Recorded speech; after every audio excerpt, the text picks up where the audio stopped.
Saludos a todos y bienvenidos a nuestra nueva edición del podcast El Nuevo Batey y vamos a dar inicio de inmediato. Este servidor Víctor Vitito Pérez y a mi mano izquierda nos acompaña como siempre desde Maunabo la amiga Niabelis Castro. Niabelis, saludos, buenas tardes, bienvenida. Saludos Vitito, saludos Jesús y a todos los que nos están viendo. A mi mano derecha el representante por acumulación Jesús Manuel Ortiz. Saludos Jesús. Saludos Vitito a ti, a Niabelis, a la gente que nos está viendo y escuchando aquí en esta nueva edición del Nuevo Batey. Vamos a tener una edición muy intensa, muy interesante sobre los temas más muchas cosas pasando en el país, pero no quería comenzar sin antes enviar el pésame a todo el pueblo adjunteño, al pueblo popular de mi ciudad del gigante dormido, pueblo que me vio nacer y que me vio crecer, porque ha fallecido lamentablemente esta semana el ex alcalde Carlos Lin Torres Miró. Lin fue nuestro alcalde en adjuntas desde el 1980 hasta el 88. Además de haber sido alcalde, fue maestro muchos años, director de escuela, supervisor, fue atleta, deportista, una persona bien destacada, una persona especial para todos los adjunteños porque fuera de partidos políticos era una persona con una personalidad increíble, una persona bien agradable, con un don de gente impresionante, una persona que destilaba amor por su gente y una persona que de verdad vamos a extrañar muchísimo. Así que como presidente todavía del Comité Municipal de Adjuntas, quiero expresar mi más sentido pésame a toda la familia y a todo nuestro pueblo, dejando claro que vamos a extrañar muchísimo sus consejos, vamos a extrañar muchísimo sus chistes y pues que en paz descanse Carlos Lin Torres Miró, alcalde de Adjuntas desde el 1980 hasta el 1988. Yo tengo que unirme a tus palabras, Vitito. Don Lin Torres es un alcalde de esos que son bien queridos en sus pueblos, de esos políticos que trascienden lo que es el servicio público y se convierten en símbolos de su pueblo y en personas que son queridas no solamente por los seguidores de su partido, sino por un pueblo entero. Sé lo trabajador que era, lo que cooperaba siempre con, además de ya luego de retirado con el Partido Popular, siempre estaba presente y a nombre también del Partido Popular y en el mío propio, pues quiero solidarizarme con la familia, con sus amigos y con el pueblo de Adjuntas. Que en paz descanse don Lin Torres y que quede su ejemplo para todos los que estamos dando nuestros pasos en este ambiente del servicio público para imitar personas de la talla de don Lin Torres. Así que vaya nuestra solidaridad con su familia. Así mismo es. Pero vamos a dar inicio de inmediato con esta edición. Hay muchas cosas que dialogar esta semana, han pasado muchas cosas. Hemos visto a un secretario de Seguridad Pública hablando sobre que hay los recortes impuestos de presupuesto le van a impedir pagar la nómina. Habla de marzo, habla de abril. También hemos visto el revolú que hay en el Departamento de Educación en este inicio de clases, donde se está viendo que han tenido que montar hasta vagones en escuelas y escuelas que han estado habilitadas para que puedan recibir estudiantes, pues las cerraron y nunca hemos visto, ¿verdad?, qué estudio de metodología utilizaron para cerrar esas escuelas. También hay que hablar sobre los acuerdos que se llegaron esta semana con los bonistas, tanto en la Autoridad de Energía Eléctrica como los de Cofina. Pero vamos a dar inicio inmediato a esta plática interesante que tenemos semanalmente y que muy bien los populares y los puertorriqueños están utilizando como herramienta para poder llevar el mensaje sobre lo que ocurre en el país. Así que gracias a todos los que nos ven y los que comparten nuestro podcast. Mira, yo creo que tenemos de comenzar, ¿verdad? Por el tema económico. Evidentemente es el asunto que va a dominar este cuatrenio, y eso se sabía incluso de antes de iniciar el cuatrenio. Específicamente el área fiscal. Y como decía Vitito, esta semana se dio la tan esperada decisión de la juez que está viendo el caso de Puerto Rico, el caso del título 3 de quiebra de promesa, la juez Swain, sobre dos aspectos. Uno, la demanda que radica la Asamblea Legislativa del PNP, Tomás Rivera Schatz y Johnny Méndez, y la demanda del gobernador Rosselló. Y ella dividió la decisión, la demanda de los legisladores, prácticamente la del legislador del PNP, la descarta y la desestima.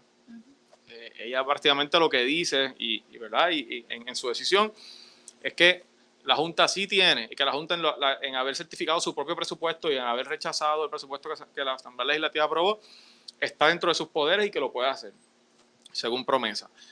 Y sobre la del gobernador, además de que establece que la demanda de los legisladores no solicitaba bien los remedios, que realmente no planteaba una controversia que ella pudiera atender, y como ustedes saben, los tribunales no están para darle consultas a nadie en términos de una situación en particular, sino para resolver controversias reales.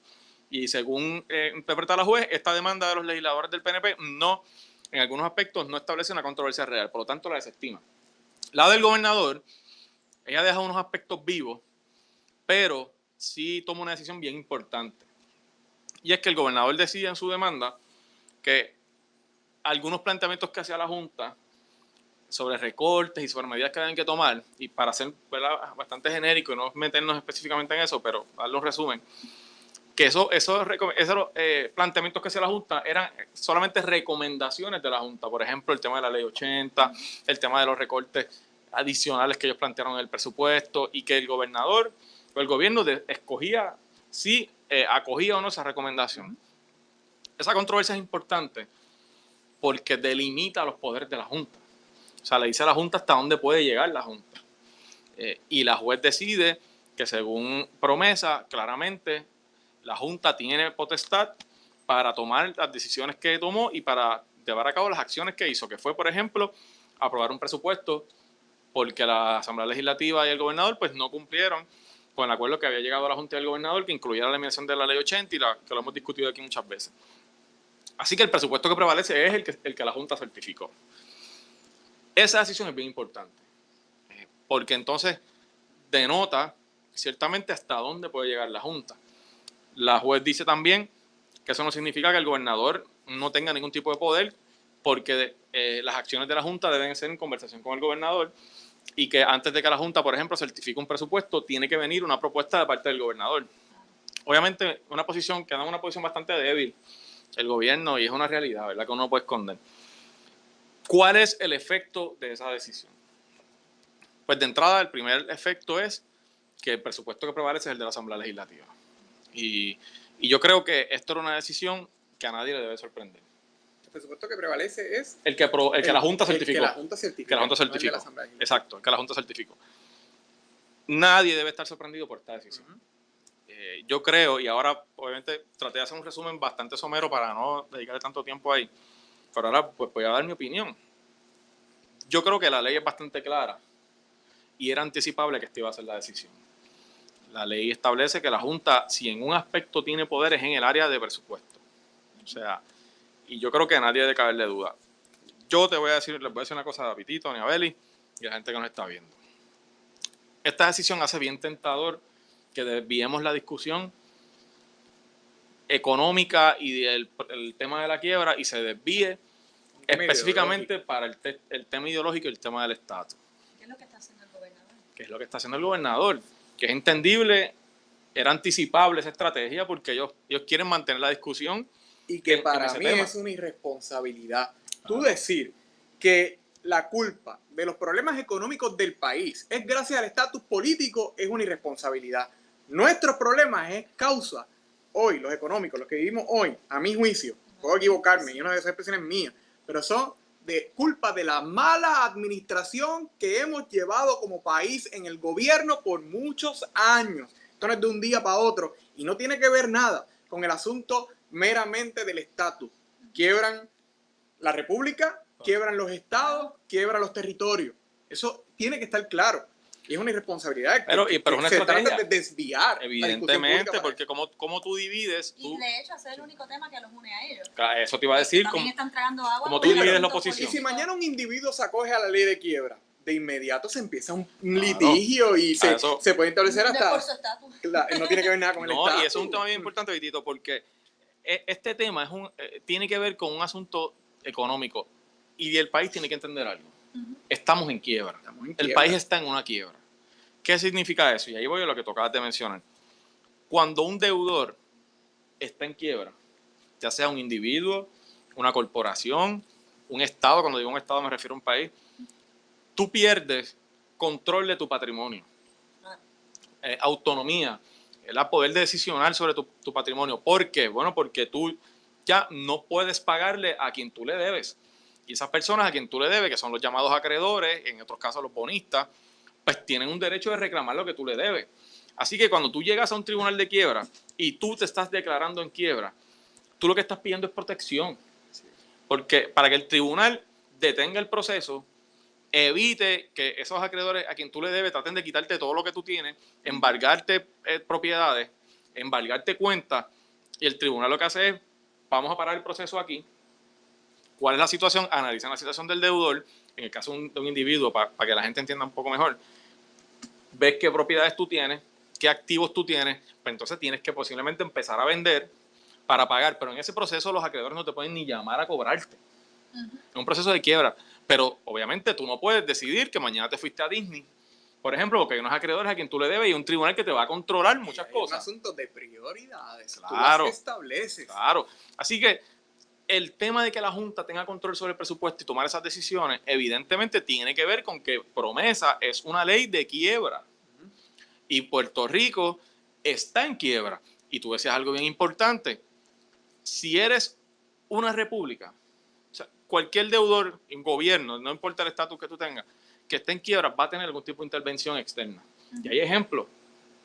Si eres una ciudad de un estado como pasó con Detroit, San Bernardino, incluso la ciudad de Nueva York, tú tienes un tipo de intervención. Mira, algunos casos es lo que llaman un emergency manager, que es una persona que se encarga de manejar eso. O puede ser una junta, como en la ciudad de Washington. O si tú eres una república, como Argentina, como Grecia, tú tienes un tipo de intervención externa, por ejemplo, con el Fondo Monetario Internacional, en el caso de Grecia y la Unión Europea, que se metieron ahí y ya Grecia va por una casi tercera reestructuración, te controlan tu presupuesto. En el caso de Argentina, que es una república, Argentina se negó a trabajar el tema de la quiebra y a ¿verdad? Atenderlo de la manera que se requería que lo atendiera. ¿Tú sabes lo que pasó? Que un juez en Nueva York le cerró todas las puertas porque los bonos y las inversiones y ese tipo de transacción con Argentina se dio en Nueva York. Por lo tanto, nadie va a hacer negocio con Argentina. Se cerraron todas las puertas y Argentina se vio en la obligación de tener que transar y negociar. Incluso es una república y tuvo intervención externa. Así que el Estado Libre Asociado tenga algún tipo de intervención. Perdona que te interrumpa, no pudieron sentarse así con esquina y decir, yo no voy a pagar aquí, yo no voy a hacer nada. Bueno, si no pagaban, pues entonces no podían volver a los mercados, no tenían más prestados, no tenían así que tuvieron que tomar una decisión. Eso es lo que está pasando en Puerto Rico. Tenemos una junta que no nos gusta a nadie. Aquí, que yo sepa, y no quiero hablar por ustedes, pero nadie está a favor de la junta. Nadie auspicia a la junta.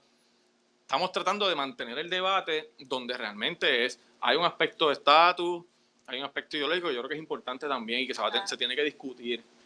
Lo que pasa es que en este momento, pues evidentemente, cuando tenemos en riesgo tantas cosas, pues el tema económico no nos limita. No vamos a ser un Estado en una quiebra. No vamos, el país, además de que no quiere la República, no podemos serlo, ¿verdad? Para ponerlo en términos de esa manera, ¿no? Con esta quiebra y no podemos mejorar el Estado Libre Asociado, vea para donde usted lo quiera ver, mejorarlo para un lado, mejorarlo para el otro, mientras tenemos una crisis económica como esta. Por lo tanto, hay que tratar de estabilizar el país. Y luego hay que discutir muchos otros temas que yo creo que son importantes y que va a llegar el momento de discutirlo. Yo creo que el gobernador se está tratando de meter en el tema ideológico porque es donde único puede amarrar a su partido. Sí. Y mantener quizás al Partido Popular un poco ocupado en esta discusión de estatus porque sabe que divide. Claro. Y no se discute lo que realmente se debe discutir, que es la irresponsabilidad de esta administración en el tema fiscal. Así que eso es lo que pasó ahí. Ahí donde estamos ahora. Todas las acciones que vayan a atenderse en ese campo tienen que ser negociadas con la Junta y trabajadas de acuerdo a lo que establece promesa. Esa es la decisión de la juez. Eso no significa que tome una decisión más adelante que, como ha hecho, ella ha tomado decisiones que han favorecido en una ocasión a la Junta, en otra ocasión al gobierno, y eso va a seguir pasando porque hay muchas controversias que se van a ver ahí. Pero ahí es donde estamos hoy, con el tema de la decisión de la juez. Un poquito más complicado, pero estamos tratando de simplificarlo, ¿verdad? Asimismo es representante y en otros temas que de igual manera están relacionados directamente a todo lo que está pasando en el país y que nos afecta a todos. Esta semana escuchamos al secretario Pesquera alzar su voz y dejando claro que gracias a los recortes impuestos no va a poder pagar nómina a partir de abril, a partir de mayo. Vemos lo que está pasando en ciencias forenses, escuchamos sobre, ahora hay otros secretarios también alzando la voz sobre el mismo tema. Y recursos naturales esta semana también. Educación, lo estaba diciendo por ahí. Sí. Vemos el revolú que hay en educación ahora en este inicio de clase que ha sido un despelote total. Pero vamos a hablar un poco más en detalle. Bueno, es que mira, Esto comenzó a verse desde la pista de presupuesto. Recuerdo cuando que se lo advertiste. Sí, se lo cuando advertiste fueron de allí, frente.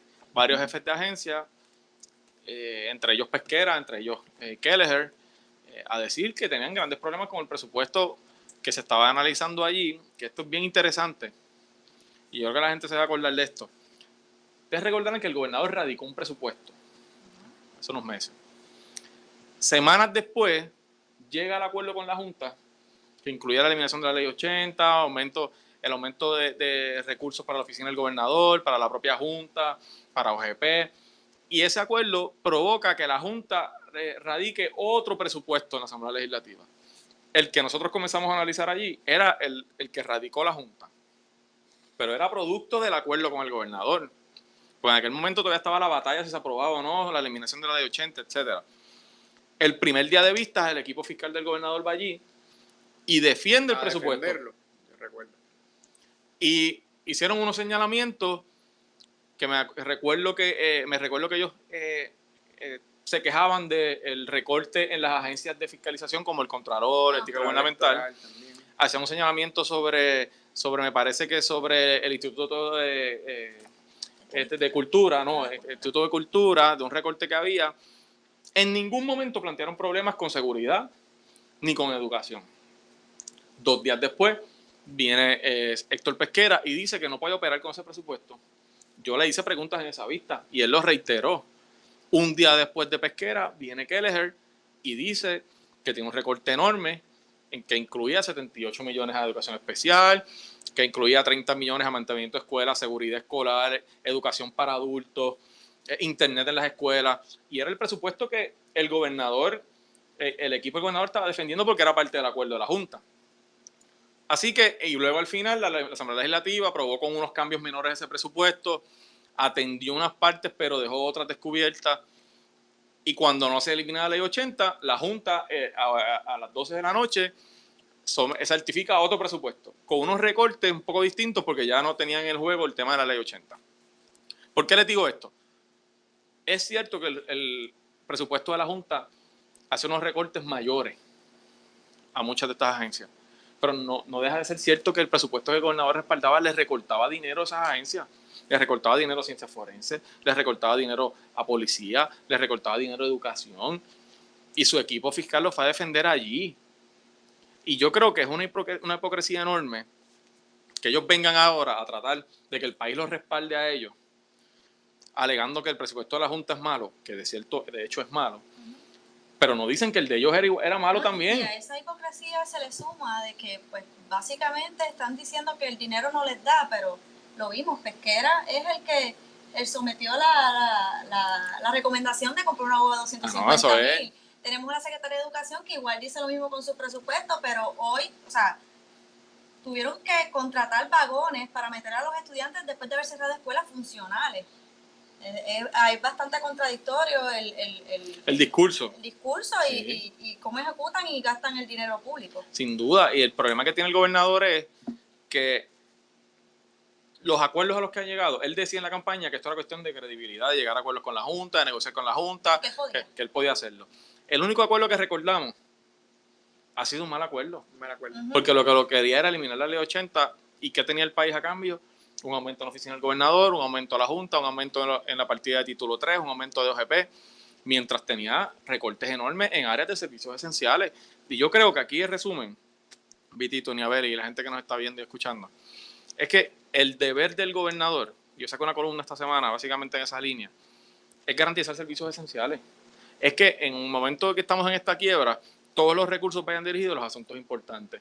Y no es posible que mientras Pesquera dice que no tiene para pagar nóminas, vemos, y creo que tú tienes la información por ahí, que están hablando de contratos en unas áreas exorbitantes. 484 contratos, alrededor de 20 millones, más de 20 millones en apenas 30 días. 30 días después que comenzó el año fiscal. Y eso es una parte, nada más. Si le suma la guagua, los vehículos en algunas agencias. Los puestazos y los soldazos. Sueldos en algunas agencias que ya se han ido conociendo poco a poco, contratos y asignaciones que nunca han podido explicar cuál es el beneficio del país. Claro. Pues entonces es un problema, además de un problema económico, es un problema de prioridades. yo siempre me he preguntado, ¿en qué país cabe que no tengamos patólogos forenses para poder resolver este asunto que tenemos con nuestros muertos? Porque es nuestra responsabilidad. Y resulta que, pues sí, hay dinero para contratar cabilderos, contratar imagen del gobernador, guagua, etcétera. Es un poco irónico y yo sé que a mucha gente le debe molestar, al igual que yo sé que a ustedes también les molesta. Yo creo que es hora de que la gente lo exprese. Yo creo que la indignación aún todavía no ha llegado al nivel que debería llegar, pero nada. Porque la gente tiene que entender esa parte, que aún con promesa, aún con el asunto de la quiebra, esos recortes que van a venir, porque van a venir recortes, nadie puede engañar a la gente, van a venir recortes, van a venir reducción de pero si la dinero. gente ve un proceso justo. Claro, y asignaciones donde van. Claro. En lo importante, pues mira, tú garantizas, que es lo que le hemos venido diciendo al gobernador hace tiempo, garantice servicios esenciales, que no hayan gastos en asuntos como un vehículo blindado, donde tú tienes al jefe de la policía en un memo diciendo que sí, que hay que comprarlo, y después tienes a ese mismo jefe, meses después, diciendo que no tiene dinero para pagar la nómina. Pues mira, no tiene sentido, es incoherente. Y es un gobierno que no tiene prioridades. Y ese es uno de los grandes problemas que tiene esta administración, además de muchos otros. Pero en el tema fiscal, no tiene las prioridades claras y no están garantizando los servicios esenciales a la gente, ni la Junta ni el gobierno. Y es bien sencillo de entender. Cuando usted en su casa tiene una situación bien difícil económica y hay personas, ¿verdad?, individuos que han tenido que acogerse a quiebra, uno está acostumbrado a un estilo de vida. Uno, por la situación económica, tiene que cambiarlo y tiene que establecer prioridades. Uno, ¿verdad? Por encima están los hijos, la educación de los hijos, la comida de la familia. Hay unas cosas que son más importantes que cualquier lujo que te puedas dar, que cualquier vacaciones que te puedas dar, cosas que son secundarias. Y el gobierno tiene que actuar igual. En un momento difícil como el que vivimos, pues tenemos que ajustarnos a la nueva realidad. Lo que no es permitible es que se continúe gastando el dinero en cosas que no son importantes y que realmente ahí es que tú dices, pero ¿cuál es la crisis entonces? ¿Dónde está la crisis? Y eso es lo que debe indignar al pueblo, que ya yo escucho mucha gente quejándose, pero tenemos que ser más vocales y expresarle al gobierno nuestra indignación. Esto no puede seguir ocurriendo. Y hay que hacer el reclamo, punto, como tú dices, Vitito. Y el país tiene que saber, y los populares, ahora hablándole a los populares que nos están viendo, que no podemos permitir que el gobernador se esconda detrás de la Junta y que este gobierno se esconda detrás de la Junta. La Junta tiene todos los problemas que tiene y no nos gusta y no la queremos. Perfecto.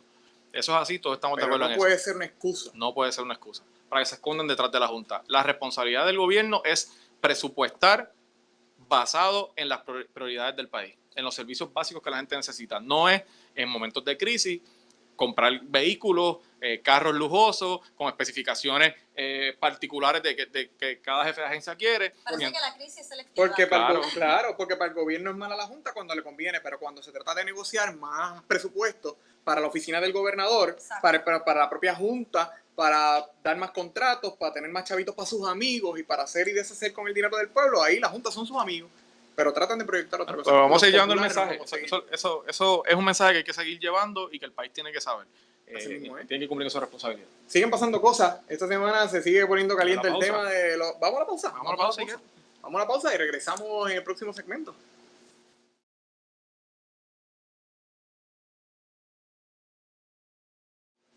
Regresamos de la pausa y ha sido, ¿verdad?, un podcast bien interesante. Una semana pasando muchas cosas y esta semana ya se acerca el inicio oficial de las clases en el Departamento de Educación y han surgido, ¿verdad?, muchos planteamientos por parte de los maestros y hemos visto muchas cosas pasando en las escuelas. Nivel, ¿qué nos tienes que hablar sobre ese tema? Bueno, como habíamos mencionado ahorita, yo creo que es bastante irónico el gasto de cerca de $1.600.000 por parte del Departamento de Educación para contratar la instalación de vagones en los que se le darán clases a estudiantes, mientras recientemente se hizo el cierre de cientos de escuelas que podrían estar dándole uso en mejores condiciones que tener a unos estudiantes en unos vagones. Eso de los vagones, yo tengo que decirte que yo no. O sea, hay cosas que uno no entiende que me las tienen que explicar. Así es. Y esta es una de esas cosas que a mí por lo menos me tienen que explicar. ¿Cómo es que tú cierras más de 300 escuelas y cuando vas a iniciar el curso contratas? ¿Cuántos vagones son? La compra es compra de unos 40 vagones. 40 vagones. Yo pensé que la habían rentado. No, Para tú poner a estudiantes a tomar clases ahí, entonces tienes escuelas en condiciones cerradas. Mira, hasta desde el punto de vista, lo voy a analizar ahora un poquito, saliéndome de lo más importante que es las condiciones de los niños, que obviamente es lo más importante, pero para ponerlo a un nivel más elemental, hasta ni del punto de vista público, ¿cómo alguien puede pensar que la acción perfecta es cerrar la escuela y poner vagones? O sea, que no tiene ningún sentido. Pero entonces cierran escuelas para ahorro, pero gastas comprando vagones, porque o sea, por ningún lado no tiene ni pies ni cabeza, no tiene sentido. Entonces, esto como que no es analizable. Fotos de escuelas que cierran, que están en perfecto estado, muchas de ellas recientemente remodeladas. Bueno, cerraron escuelas mejores de las que dejaron abiertas, y no solamente dejaron abiertas, que son receptoras ¿Qué es lo que de se ha otras cuestionado? escuelas que estaban mejores. Oye, y es lo que se ha cuestionado siempre. Aquí hay algo que es claro, y que yo creo que tú has sido bien claro en eso también. Hay, por la situación que vive el país, por la falta, ¿verdad?, de estudiantes que se han ido del país, por toda la cosa, hay que cerrar una escuela. Y había que cerrarla, algunas escuelas. Pero no entendemos la metodología que ha utilizado el Departamento de Educación para escoger qué escuelas se iban a cerrar, por qué se iban a cerrar. Y miren la improvisación, lo que están haciendo es increíble. Para mí es increíble, una falta de respeto al país. Mira, este tema, tú no puedes verlo como un tema aislado. O sea, obviamente sabemos todos los problemas que hay en educación y podemos hacer un programa completo de eso. Pero yo quisiera por un momento que piensen en lo siguiente. El asunto de las escuelas. Todo el mundo sabe que hay que cerrar, es una realidad, pero un proceso atropellado, malísimo, terrible. El tema de AutoExpreso, que sé que lo van a hablar ya mismo. O sea, esta administración llega, la administración pasada había bajado las multas de $100 a 15.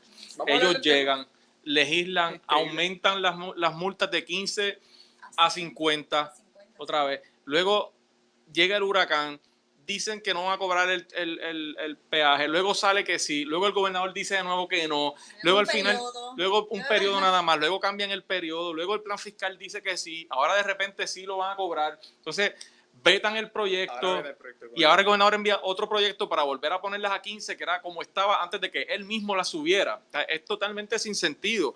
Súmale energía eléctrica.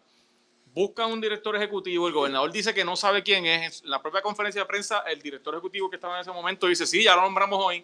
El gobernador dice que no sabe nada. Le dan un salario y un montón de dinero a Higgins en aquel momento.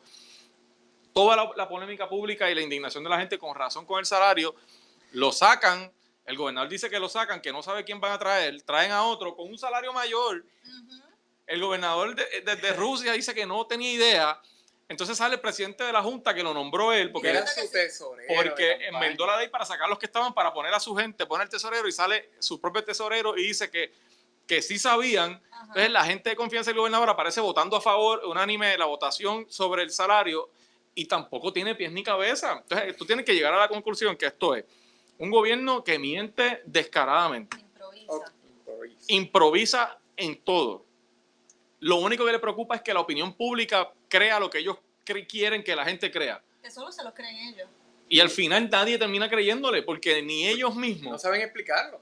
O sea, es que yo te hice un recuento de tres asuntos ahí, uniéndole el que trajo Neabelis de educación, donde tú tienes que cuestionar seriamente quién está a cargo aquí. Y lo vemos en forense. Lo vemos, ese es otro tema. Tienes forense, donde hay una crisis fiscal que todo el mundo sabe que existe hace tiempo, pero tienes una interina allí, una comisión interina porque está enfermo en propiedad, pero esa persona no conoce ninguno de los protocolos, va a una vista pública en la Cámara, no dejan entrar a los legisladores, tratan de despedir a un empleado que solamente abrió una puerta para que los legisladores entraran. En la vista allí, la comisionada no sabe cuál es el proceso de limpieza de los vagones, con cuánta frecuencia se limpian, si cumplen o no con OSHA, si los documentos que salen de su oficina para la comisión de la Cámara, ella los desmiente en la vista y después se los enseñan y es oficial que sale de su oficina y dice que lo tiene que corroborar. Dice que a veces ponche, a veces no. No sabe ni cuándo ella misma trabaja, si trabaja un día así, ¿no? O sea, es una locura, es una locura. Es irónico, yo creo que Jesús nos puede abundar en la importancia que tiene el Instituto de Ciencias, ahora negociado, de Ciencias Forenses, no solamente, ¿verdad?, para el proceso de ¿verdad?, de los nuestros familiares que mueren, sino para el asunto de esclarecimiento de crímenes. Sí. O sea, el Instituto de Ciencias Forenses tiene una función mucho más allá. que es un proceso transitorio entre cuando una persona muere y entonces pasan al proceso ya sea de cremación o de entierro. Es la gente que ha visto CSI, la serie, creo que mucha gente lo ha visto. Y a mí me gusta usar ese ejemplo porque es algo más cotidiano. Claro. Pues, y Ciencias Forenses hace algo parecido a lo que hace CSI. El Instituto de Ciencias Forenses por muchos años ha sido ejemplar. No hay un laboratorio como el de Puerto Rico en el área cercana que haga ese trabajo. Lo utilizaban de ejemplo, incluso los estados venían aquí. En los últimos años, más de 10 años te diría yo, quizás más, ha venido teniendo problemas económicos. Principalmente porque la gente que trabaja allí, que son científicos, pues tienen salarios altos, consiguen otras oportunidades donde le pagan mucho más en los estados, ¿verdad? O en algún otro país. Y ha venido con problemas. Pero hoy, más allá del problema económico, y déjame antes de entrar a eso para que no se me quede tu pregunta, no es solo el tema de sensibilidad con la familia, claro. Es un tema de seguridad pública, los esclarecimientos de los casos, la evidencia que llega de cualquier tiroteo, cualquier asesinato, llega allí, pruebas de dopaje, balística. Ahora mismo hay un reportaje en estos días del caso del asesinato de Caguas, que están comparando los casquillos ahí con un asesinato que hubo el año pasado. Eso es trabajo de ciencia forense. Vehículos que también en el caso de Caguas hay un vehículo creo que confiscaron o ¿verdad? Que tiene la policía que van a verificar las huellas y quiénes están. Todo eso lo hace ciencia forense. Y el esclarecimiento de casos en Puerto Rico está en uno de sus niveles más bajos, como en 30%. O sea, que 3 de cada 10 nada más se esclarecen, nosotros 7 quedan sin esclarecer el asesinato. Y lo que hay allí, sacando el lío económico y de personas que había ese tiempo, es un caos administrativo. Y volvemos a todos los issues que señalamos. El resultado final es que tienes un caos en educación, tienes un caos en obras públicas, con autoexpreso, los semáforos, las carreteras, el bacheo, como decimos por ahí. Tienes un caos en forense, tienes un caos en bomberos, en policía. Tienes un caos en energía eléctrica, que ahora mismo allí se nombró un director hace poco, pero ha habido 5 en 18 meses. O sea, en resumen, hay un desbarajuste, hay un desastre administrativo, no se sabe quién está a cargo y las consecuencias las está pagando la gente. Muy triste, muy lamentable. Y como ven, ustedes han dicho, la realidad es que es un asunto muy serio, que este gobierno está viendo momentos bien difíciles y no arrancan. Pero no nos queda más, estamos cortos de tiempo. Quiero que toquemos por encima el tema de la reorganización de Arecibo. Importante. Esta semana tuviste 2 reuniones de reorganización y por lo que he visto, yo tuve la oportunidad de acompañarte, han sido súper exitosas. Bien contento, Virito, tengo que decirte y obviamente darte las gracias porque tú me ayudas en ese proceso. Estuvimos en Carrera, estuvimos en Bajadero, 2 actividades buenísimas, con una asistencia sorprendente.